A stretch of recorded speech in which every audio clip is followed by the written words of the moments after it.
Hello everyone, কেমন আছেন সবাই? আশা করি ভালো আছেন। আজকে নিয়ে এসেছি যে বাদাম ভর্তা করার জন্য প্রথমেই বাদামগুলোকে টেলে নিয়েছি। এরপরে পেঁয়াজ, লবণ এবং কিছু শুকনো মরিচ নিয়েছি এবং শুকনো মরিচগুলোকে একটু টেলে নিয়েছি। আসলে বাদাম ভর্তার মধ্যে আপনার নারিকেল এবং কাঁচা মরিচ দিলে আরও ভালো লাগতো। তো এই তো ব্লেন্ড করে নিচ্ছি। ভালো লাগতো, কিন্তু আপনার যে নারিকেলও নেই, কাঁচামরিচও নেই, যার কারণে ঘরে যা ছিল সেটাই দিয়েই তৈরি করে ফেলেছি এই যে বাদাম ভর্তা। তো বাদাম ভর্তা সরিষার তেল না দিলেও হয়, কিন্তু আমার তেলটা দিলে ভালো লাগে। এই তো মিশিয়ে নিচ্ছি এবং খাওয়ার জন্য বাদাম ভর্তাটা তৈরি হয়ে গিয়েছে।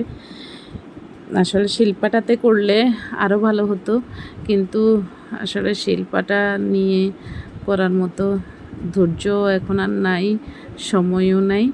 এই কারণেই ব্লেন্ডারে করে ফেলা। তো আপনাদের সবাইকে ভিডিওটি দেখার জন্য ধন্যবাদ। অবশ্যই বাসায় ট্রাই করে দেখবেন, ভালো লাগবে খেতে এবং মুখের রুচি বাড়বে একটু ঝাল ঝাল হলে। তবে বাদাম ভর্তাটা অতটা ঝালও হয় না, একটু মিষ্টি মিষ্টি টাইপেরই হয়। তো আমি প্রচুর ঝাল দিয়েছি, আমার ঝাল খেতে ইচ্ছে করছে।